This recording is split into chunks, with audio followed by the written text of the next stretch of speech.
Ils m'ont mis un papier devant moi, ce n'est qu'une formalité, maman, ont-ils dit. J'ai fait confiance, j'ai signé, mais pas sans avoir écrit quelque chose qu'ils n'avaient jamais imaginé. Je ne sais pas si c'était de l'intuition ou simplement de l'expérience, mais pendant que mes enfants parlaient vite, comme s'ils étaient pressés, comme si mes questions les dérangeaient, quelque chose en moi s'est allumé, une petite alarme qui me disait « Regarde bien, ne te dépêche pas ». Tout a commencé il y a quelques semaines, quand je suis tombée dans la salle de bain à l'aube. Ce n'était rien de grave, juste une frayeur et une ecchymose au bras, mais cette chute a été l'argument parfait pour que, mes enfants, décident qu'il était temps d'organiser les choses. Nous devons prévoir l'avenir, maman, m'a dit Esteban, l'aîné. Tu n'es plus en état de vivre seul et tous ces papiers peuvent être compliqués plus tard. Ils l'ont dit avec affection, avec cette voix enveloppée de sucre qu'ils utilisent quand ils ne veulent pas que tu protestes. J'ai acquiescé, j'ai pensé qu'ils s'inquiétaient pour moi, je me suis sentie soignée. Quelques jours plus tard, ils m'ont apporté plusieurs documents, ils ont dit que c'était pour faciliter les démarches de la maison, de la voiture, de la pension, pour ne pas te compliquer la tâche, maman, ont-ils insisté. Je les regardais un par un, fermes, éduqués, attentifs, mais aussi avec une urgence derrière le regard, comme si quelque chose ne collait pas. Je leur ai demandé de me laisser lire calmement, ils se sont regardés, j'ai vu comment Esteban a tordu les lèvres, Mariana, ma plus jeune fille, a levé les yeux au ciel, bien qu'elle ait essayé de dissimuler. Maman, ce sont des choses techniques, personne ne comprend ça, a-t-elle dit avec un rire nerveux. Fais-nous confiance, et confiance. Quelle phrase plus dangereuse, quand elle vient sans réponse claire. Cette nuit-là, je n'ai pas pu dormir, ils ont laissé les papiers sur ma table pour que je signe tranquillement. Le lendemain, je me suis levée à minuit, j'ai allumé la lampe et je les ai lus, chaque page, avec mes lunettes bien mises et mon cœur accéléré. Et là, je l'ai vu, entre clauses et paragraphes légaux, j'ai découvert qu'un de ces documents me retirait le droit sur ma propre maison, me transformait littéralement en une visiteuse avec permission, une signature et il devenait propriétaire de tout. Je n'ai pas pleuré, je n'ai pas crié, je ne les ai pas affrontés, j'ai juste réfléchi.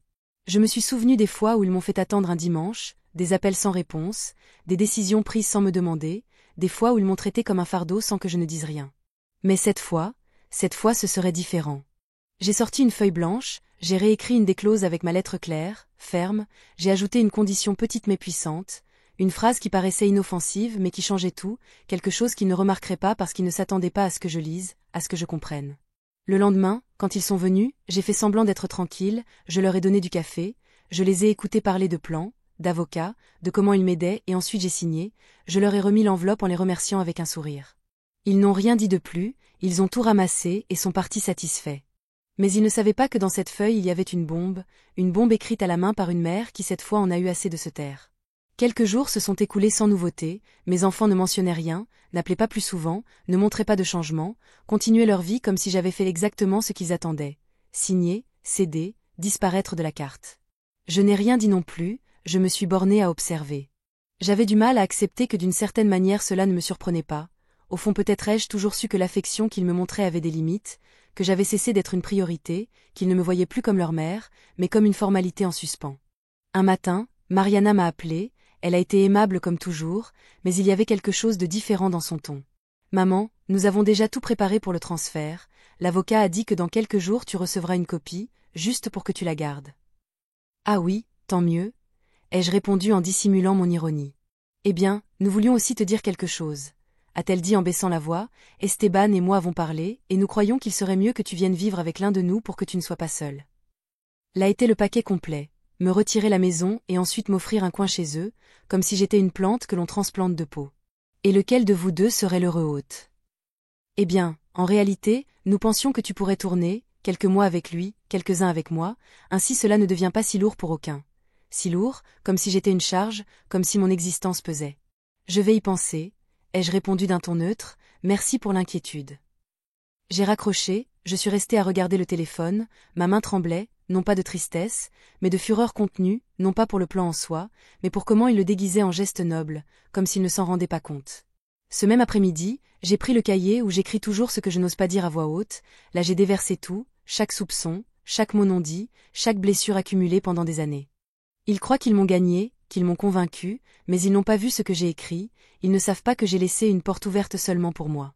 La clause que j'ai modifiée était légale et avait du poids, elle était bien formulée, un vieil ami de mon mari qui était notaire m'avait appris à lire les contrats avec soin, je m'en suis souvenu juste à temps. J'ai ajouté que tout changement sur l'immeuble devait être notifié et approuvé par moi par écrit à chaque fois, que si je n'étais pas d'accord avec l'usage, la transaction serait nulle. Je l'ai fait paraître comme une formalité, mais c'était un piège légal pour me protéger. Quelques jours plus tard, Esteban est venu me voir. Maman, je voulais te parler de la maison, nous pensons à faire des rénovations, peut-être la louer quelques mois pendant que tu t'adaptes dans l'appartement de Mariana. Je l'ai regardé fixement. La louer sans me le demander d'abord. Eh bien, techniquement, tu n'as plus besoin de t'en soucier, tu as signé le transfert, tu te souviens? J'ai souri. Et toi, as-tu lu ce que tu as signé? Silence. Je te conseille de revoir la clause 4, paragraphe C, juste avant la clôture. Il fronça les sourcils, sortit son téléphone et chercha le fichier numérique, ses yeux bougeaient vite, mais son visage changeait, froid, surprise, confusion. Qu'est-ce que c'est que ça? Ça, mon chéri, c'est ma façon de dire que je sais encore lire et que je sais aussi me protéger. Mais tu ne peux pas changer ainsi un document sans prévenir. Je ne l'ai pas changé après, je l'ai écrit avant de signer, tu as dit de faire confiance, j'ai fait confiance à mon critère. Esteban resta planté là, il ne savait pas s'il devait crier, rire ou s'enfuir en courant. Maman, ça complique tout. Non, ça équilibre tout. Cette nuit-là, j'ai dormi en paix pour la première fois depuis des années, je me suis sentie forte, non pas pour les avoir vaincus, mais pour m'être écoutée moi-même, pour avoir rompu cette vieille habitude de plaire par peur. Esteban est parti sans dire au revoir, il a claqué la porte avec un coup sec, comme s'il croyait encore que le volume pouvait lui rendre le contrôle. Je suis restée assise dans mon fauteuil avec une tasse de thé dans les mains, je ressentais un calme étrange, pas d'euphorie, pas de victoire, seulement une sérénité nouvelle, comme si je m'étais débarrassée d'une couverture lourde qui me couvrait les épaules depuis des années. Je n'étais pas naïve, je savais que cela n'était pas terminé, qu'Esteban et Mariana n'allaient pas rester tranquilles, qu'ils allaient chercher une autre manière, une autre fissure, une autre tentative, et cela ne m'importait pas. Ce jour-là, je n'ai cuisiné pour personne. Je n'ai pas balayé la maison, je n'ai pas répondu aux messages, je me suis assise dans le jardin et j'ai observé les plantes comme quand j'étais jeune, je me suis souvenue de ma mère. Qui disait toujours, une femme vaut pour ce qu'elle tait, mais elle se libère pour ce qu'elle décide de dire. Ce soir-là, Mariana m'a appelée, maman, qu'est-ce que tu as fait? Sa voix était différente, elle n'était plus douce ni déguisée, elle était directe, presque furious. À quoi faites-vous référence? Esteban m'a raconté la clause. Pourquoi as-tu fait ça? Sans nous en parler? Et pourquoi vous avez décidé de tout transférer sans en parler réellement avec moi? Silence. Nous voulions seulement t'aider, balbutia-t-elle enfin. Vous ne vouliez pas me contrôler, et le pire, c'est que vous avez pensé que je ne m'en rendrais pas compte. Ce n'est pas ainsi, Mariana, ma chérie. Ça l'est, et ce n'est pas la tentative qui me fait mal, c'est que vous, mes propres enfants, ayez supposé que votre mère était une femme sotte, facile à tromper. Elle soupira à l'autre bout du téléphone, je pouvais l'imaginer assise, nerveuse, avec la jambe tremblante et les sourcils froncés. Ce haine était pas par méchanceté, ce n'était pas par commodité, par égoïsme, par cette habitude que vous avez de me traiter comme si je n'avais plus de voix. La conversation se termina sans accord, mais quelque chose avait changé. Pour la première fois, j'avais dit les choses sans les adoucir, sans les édulcorer pour qu'elles fassent moins mal, et ça a été la liberté. Le jour suivant, j'ai décidé de sortir, je suis allée à la bibliothèque du quartier, j'ai marché d'un pas lent mais sûr, j'ai salué de vieilles connaissances. Personne ne le savait, mais je sentais que c'était une nouvelle version de moi-même qui marchait dans ces rues. Dans la bibliothèque, j'ai trouvé un livre sur des femmes âgées qui ont réécrit leur destin après 70 ans, des histoires reals, inspirantes. Je me suis assise pour lire avec avidité. L'une d'elles disait, ce n'est pas le monde qui m'a tourné le dos, c'est moi qui pendant des années ai cessé de tourner pour regarder de face. Je suis rentrée à la maison avec cette pensée, je me suis préparé une soupe.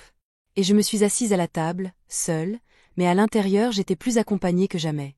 Pendant que je mangeais, la sonnette a sonné, c'était ma petite fille Camilla, la fille de Mariana, elle avait les yeux tristes.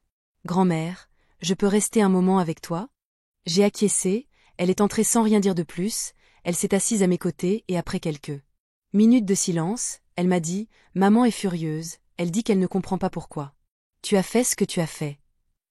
Et toi? Lui ai-je demandé en la regardant avec tendresse. Moi, Je comprends, vraiment, oui, parce que je t'ai vu grand-mère, j'ai vu comment tu t'éteignais, comment tu faisais. Tout pour eux et à peine s'ils te regardaient, moi aussi je pensais que c'était normal, mais maintenant. Je vois que ça ne l'était pas. Je me suis émue, elle m'a pris la main. Je ne veux pas être comme eux, grand-mère, je veux que tu m'apprennes comment être différente. Et là je l'ai su, que même si mes enfants ne changeaient peut-être jamais, la génération suivante pouvait voir, pouvait comprendre. Ce soir-là, j'ai écrit une phrase nouvelle dans mon cahier, je ne lutte pas par vengeance, je lutte. Pour que quelqu'un un jour dise, elle m'a appris à ne pas me taire. La visite 2. Camilla m'a laissé une sensation chaleureuse dans la poitrine, savoir qu'elle avait vu ceux que les autres ne voulaient pas voir m'a confirmé que tout n'était pas perdu, que la graine de la conscience pouvait germer même au milieu de l'égoïsme, mais le calme n'a pas duré longtemps.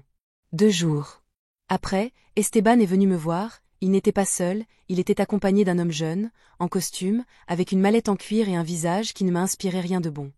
Maman, voici le docteur Galvé, notre avocat, dit Esteban sans détour, nous voulons revoir quelques détails du document que tu as signé. L'avocat m'a salué avec un sourire. Forcé, je lui ai proposé d'entrer et nous nous sommes assis dans le salon, moi avec mon cahier dans les mains, eux avec des dossiers et des papiers.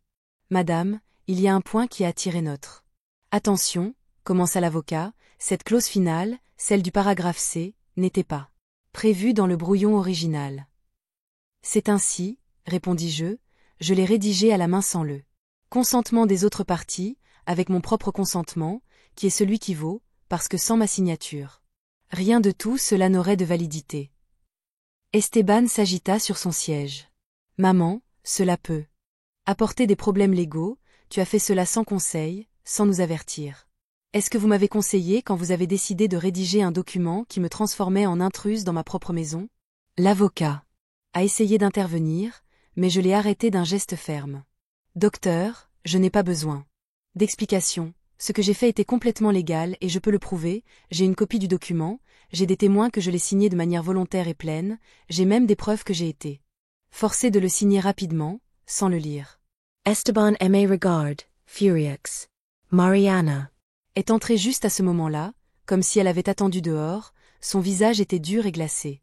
Qu'est-ce que tu essaies de faire, maman? Nous diviser? Nous manipuler avec ce spectacle? Je me suis levée, je l'ai regardé avec une sérénité qui l'a décontenancé. Je n'essaie pas de vous diviser, vous vous êtes déjà divise seul quand vous avez décidé de m'exclure des décisions, la seule chose que je fais maintenant est de poser des limites. Tu es notre mère, tu devrais avoir confiance en nous. Et vous devriez avoir agi comme des enfants, mais vous m'avez traité comme une simple signature utile. Mariana a voulu répondre, mais ses mots se sont noyés, peut-être parce que, dans le fond, elle savait que tout ce qu'elle disait était vrai. Je veux que vous partiez, leur ai-je dit calmement, aujourd'hui n'est pas un jour pour les avocats ni pour les reproches, c'est un jour pour que je puisse enfin respirer en paix. L'avocat a ramassé ses affaires en silence, Esteban a murmuré quelque chose que je n'ai pas bien entendu, Mariana est sortie sans se retourner. J'ai fermé la porte avec fermeté, pas avec rage, mais avec dignité. Je suis allée à la cuisine, j'ai fait bouillir de l'eau et je me suis préparé un thé, je me suis assise devant la fenêtre avec le cahier sur les jambes, j'ai écrit, il ne s'agit pas de gagner une bataille, il s'agit de récupérer ma place, mon nom et ma volonté.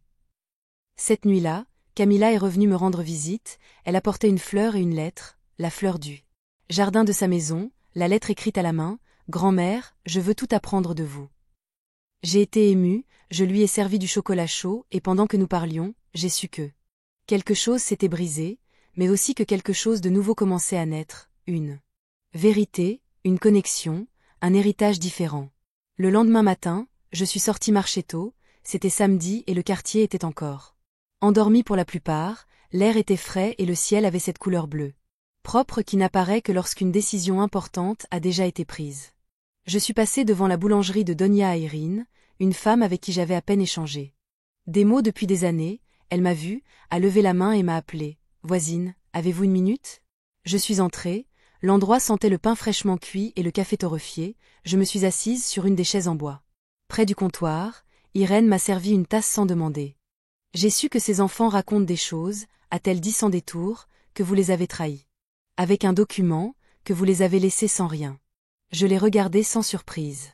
C'est ce qu'ils disent, oui, mais Je connais aussi l'autre partie, la vraie, parce que ce n'est pas la première femme qui traverse. Cela, et ce ne sera pas non plus la dernière. Irene avait des yeux durs, de ceux qui ont beaucoup pleuré, mais ne pleure plus, elle m'a pris la main avec force. Soyez fiers parce que toutes n'osent pas faire ce que vous avez fait. Nous sommes restés en silence un moment. Merci, lui ai-je dit, la gorge serrée. Nous organisons quelque chose, a-t-elle ajouté, un groupe de femmes âgées veuves. Séparées, ignorées par leur famille, nous nous réunissons une fois par semaine pour parler, partager, apprendre. Aimeriez-vous venir ? Je n'ai pas su quoi dire, je n'ai jamais été du genre à faire partie de groupes ni à parler de ma vie avec des étrangers, mais cette fois quelque chose m'a poussé à dire oui, j'y irai. Ce même jeudi, je suis allée à la réunion, nous étions environ 12 femmes, certaines avec une canne, d'autres avec un regard triste, mais toutes avec des histoires lourdes. Quand ce fut mon tour de parler, j'ai raconté l'essentiel, je n'ai pas donné de nom, je n'ai blâmé personne, j'ai seulement dit, un jour, j'ai signé quelque chose, mais avant, j'ai écrit ce qui importait vraiment. Et grâce à cela, je me suis souvenu de qui j'étais. Un silence s'est fait et ensuite une d'elles a applaudi, puis une autre et encore une autre. À ce moment-là, j'ai compris que mon histoire n'était pas seulement la mienne, elle était celle de beaucoup d'autres, que ce que j'avais vécu pouvait aider d'autres à se relever, à mettre une limite, à écrire leur propre alinéa C dans la vie. Je suis sortie de là avec une sensation nouvelle, comme si enfin mes pas n'allaient pas vers l'arrière. Cette nuit-là, Camilla m'a attendue avec une surprise, elle avait dessiné une couverture pour mon cahier avec des crayons de couleur, elle a écrit « La femme qui ne s'est pas laissée effacer ». J'ai pleuré, pas de tristesse, mais de gratitude. Tu aimes, grand-mère ? Plus que cela, mon amour, c'est la couverture d'une nouvelle vie. Je l'ai serré fort dans mes bras et j'ai su que même si ma maison avait encore des coins froids, mon cœur commençait à se remplir de lumière, parce que maintenant je ne marchais plus seule. Quelques semaines de silence se sont écoulées, ni Mariana ni Esteban n'ont rappelé, ils ne sont pas venus, ils n'ont pas écrit, c'était comme si j'avais cessé d'exister, mais au lieu de me faire mal comme tant d'autres fois, je me suis sentie plus légère. J'ai découvert ce que signifie être ignoré par ceux qui ne savent que t'exiger, j'ai découvert aussi ce qu'est le silence qui libère. J'ai continué à aller aux réunions avec les autres femmes. Chaque jeudi était un baume, nous partagions du café, des anecdotes, des peurs et des courages cachés. J'ai découvert que beaucoup avaient traversé quelque chose de similaire, certaines avaient cédé, d'autres, comme moi, s'étaient arrêtées à temps. Une d'elles m'a dit quelque chose qui est resté gravé. Parfois, récupérer le respect commence par cesser de mendier de l'affection. Cette phrase est devenue mon mantra. J'ai cessé de me faire mal de l'indifférence de mes enfants, j'ai cessé de m'affecter leur absence, parce que j'ai compris que ce n'était pas moi qui avais changé, c'était ma place dans l'histoire. Un jour, j'ai reçu une notification officielle. Esteban et Mariana essayaient de louer la maison, mais le document qu'ils ont présenté omettait la clause que j'avais ajoutée. C'était un mouvement risqué, désespéré et complètement illégal. J'ai respiré profondément, je ne me suis pas laissé emporter par la colère. J'ai pris mon dossier avec toutes les copies signées et je suis allé en personne au registre de la propriété. Là, le fonctionnaire m'a écouté avec attention, a lu mon document, a froncé les sourcils, m'a demandé d'attendre, est revenu 15 minutes plus tard avec une expression entre surprise et de l'admiration. Vous aviez raison, ce document est complet et enregistré. Toute tentative de location sans votre approbation est invalide. J'ai acquiescé, silencieuse. Souhaitez-vous intenter une action en justice ? Je suis restée silencieuse un moment, j'ai pensé à tout ce que je pouvais faire, affronter, punir, exposer, mais ensuite j'ai secoué la tête. Non, je veux juste qu'ils sachent qu'ils ont essayé et qu'ils ont échoué. Je suis rentrée chez moi, cette décision prise. Ce soir-là, j'ai appelé Mariana. Je sais ce que vous avez tenté, ai-je dit sans détour. Maman, ce n'est pas ce que tu crois. Je ne veux pas d'explication, je ne cherche pas d'excuses, j'appelle juste pour te dire que je le sais et que, même en le sachant, je ne vais pas vous faire de mal. Pourquoi ? Parce que je ne suis pas comme vous. Silence long et pesant. Nous pensions que tu ne t'en rendrais pas compte, dit-elle finalement, et ce fut leur plus grande erreur. J'ai raccroché doucement, je me suis servi un verre de vin, je me suis assise dans le jardin, j'ai regardé les étoiles comme quand j'étais enfant, je me suis sentie comblée, non pas pour avoir gagné, mais parce que j'avais enfin cessé de me perdre. Ce soir-là, j'ai écrit « Je n'ai pas besoin de punir, ma plus grande justice est de rester debout, sans peur, sans rancune et sans faiblir. » J'étais en train de fouiller dans une vieille boîte de photos quand j'ai trouvé l'enveloppe. Elle était petite, jaunie par les années, et portait mon nom écrit avec l'écriture penchée de Julian, mon mari. Je ne me souvenais pas l'avoir vue auparavant, peut-être l'avais-je gardée parmi tant de choses après sa mort sans savoir ce qu'elle contenait, ou peut-être le moment juste était-il simplement venu pour la trouver. Je l'ai ouverte avec des mains tremblantes, À l'intérieur il y avait une brève lettre écrite à l'encre bleue et avec beaucoup d'amour. Mon amour, si tu lis ceci, cela signifie que le temps a suivi son cours, je ne suis plus là, mais toi, oui, et cela me donne la paix. Je sais que nos enfants, par amour ou par peur, un jour essaieront de gérer ta vie, parce que c'est ainsi qu'ils nous l'ont enseigné, parce qu'ils croient que protéger, c'est décider pour l'autre, mais tu es plus forte que tout cela, ne laisse personne faire taire ta voix, ne signe pas sans lire, ne t'en va pas sans laisser de traces. Je t'aime, Julian. Je suis restée avec la lettre sur la poitrine pendant de longues minutes, j'ai fermé les yeux, j'ai respiré profondément, c'était comme s'il savait, comme si même depuis la distance du temps il continuait à prendre soin de moi, sa voix revenait à moi, non pas pour prendre des décisions à ma place, mais pour me rappeler que j'ai toujours su quoi faire, que j'avais seulement besoin de faire confiance à mon instinct. J'ai pleuré, mais cette fois sans douleur, j'ai pleuré de me sentir accompagnée même depuis le souvenir, j'ai pleuré parce que cette lettre était une réponse silencieuse au présent. Je suis allée à la cuisine, j'ai préparé un thé et je me suis assise pour écrire dans mon cahier. La mémoire est aussi une forme de compagnie, Julian m'a parlé quand j'en avais le plus besoin et je l'ai écouté. J'ai gardé la lettre entre les pages du cahier, juste là où j'avais écrit la phrase sur le fait de ne pas céder. Maintenant les deux choses étaient unies, la détermination et l'amour. Cette nuit-là, j'ai rêvé de lui, nous étions dans la vieille maison de campagne où les enfants jouaient et nous prenions du maté sous le citronnier, il me regardait et riait, il me disait « Tu as toujours su, il fallait juste que tu t'écoutes ». Je me suis réveillée le cœur serein. Le jour suivant, lors de la réunion de femmes, j'ai partagé ma découverte, je leur ai lu la lettre, certaines ont pleuré avec moi, d'autres m'ont serré dans leurs bras en silence. L'une d'elles, Elena, m'a dit « Tu nous enseignes qu'il n'est jamais trop tard pour se réveiller, même après tant de silence. » Et là, je l'ai su avec certitude, je n'étais plus seule, même quand personne ne me parlait, j'étais entourée d'un réseau invisible de femmes courageuses, de souvenirs affectueux, de forces accumulées et chaque pas que je faisais n'était plus seulement le mien. Quelques jours tranquilles se sont écoulés après avoir trouvé la lettre de Julian, je me sentais différente, pas changée, mais récupérée, comme si une partie de moi qui était restée endormie pendant des années marchait maintenant avec moi dans la maison, dans les rues, dans la vie.